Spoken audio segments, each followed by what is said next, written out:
Hello, everyone, and welcome to The Movie House. Today we're going to talk to you about a movie from 2003 called Seabiscuit, starring Tobey Maguire. Who else is in it? Elizabeth Banks. Jeff Bridges. Jeff Bridges.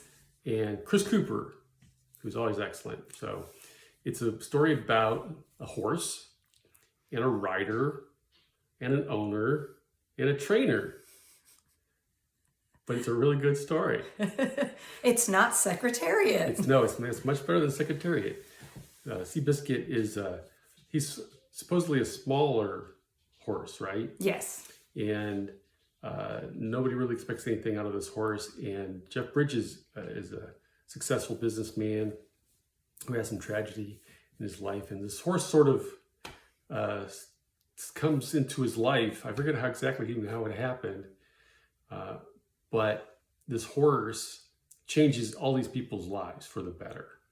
Yeah, and I like how they, I think it was much better done than Secretariat. Right. If you've already seen our review on Secretariat, a good movie, a great story, it just lacked something, and Seabiscuit has it.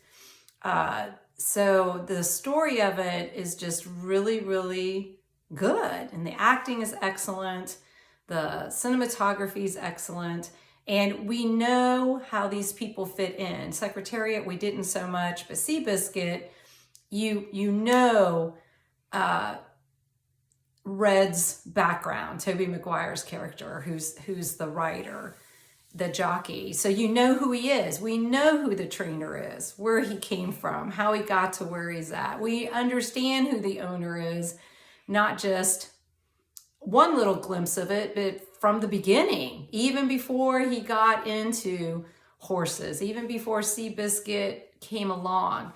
So it's really fascinating. I was telling you while we're watching, I go, see how how God works almost. It's like, here's this guy, here's this guy, here's this woman, here's this guy, here's this horse.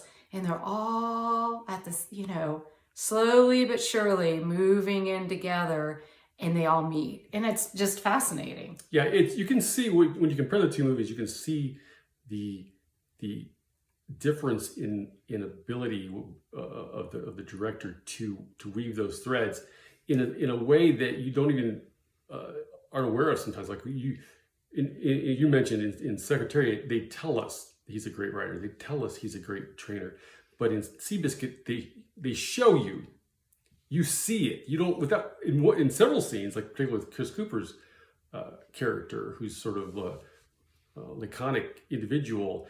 He doesn't say a word in several scenes, but you know who he is by watching him. Yes, and I thought the same thing when they deal with the tragedy that comes to, I think his last name was Howard. Right, Mr. Howard. Mr. Howard, the tragedy that came into his life, there's not a word spoken. Right.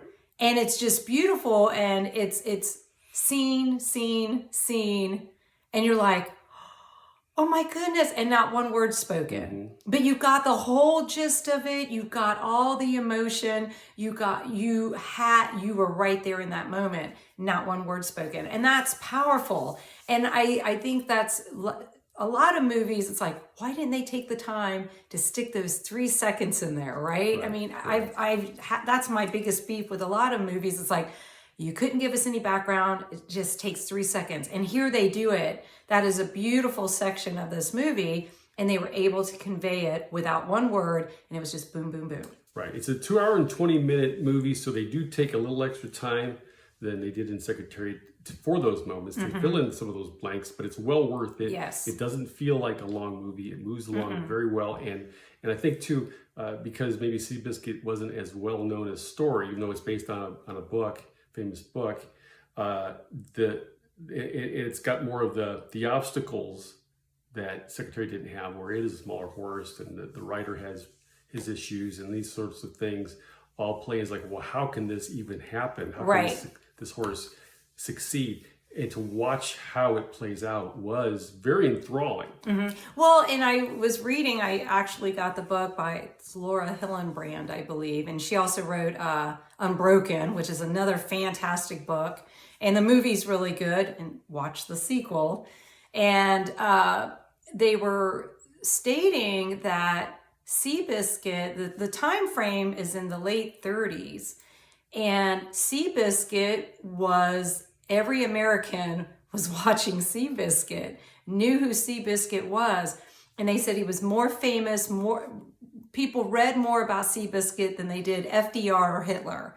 And I thought that was mind-boggling because I'd never heard of Seabiscuit until the book came out and the movie came out. But that's how big and well-known this little horse was with the big jockey. So yeah, it's just really, really a good American story. Now, that's the one thing I did like about the movie was all the little snippets sort of tying the New Deal and FDR's programs in with America's rejuvenation. That was a little bit more than I could swallow because it's not true, number one. And it did happen, but it didn't have the effect that the movie leads you to believe it did. So I didn't care for that. Although John McCullough, his narration over it, he's got just a wonderful voice. He did Ken Burns' Civil War.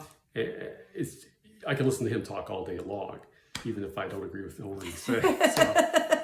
Makes a difference. It makes a difference. So yeah, so what did you think? I mean, it's a good movie. It's in our library. It's in our library. It's an excellent movie. It's a feel-good movie.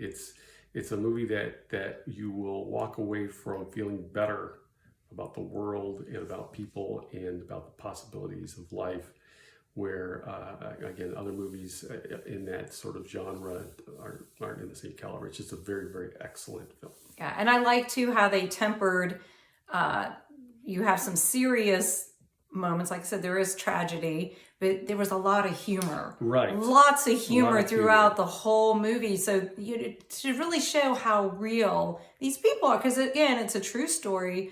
It's real people, and the humor makes them alive. Yeah. I think that makes a big difference in a movie. Even if it's a drama, even if there's always humor. Always. You always hear it's like, even at a funeral, you're going to find somebody giggling. Mm-hmm. So, because not everybody's going to be that, because that's how we react sometimes. Right. Okay, great. Well, that's it for us. Thanks for joining us. We'll see you next time. Bye.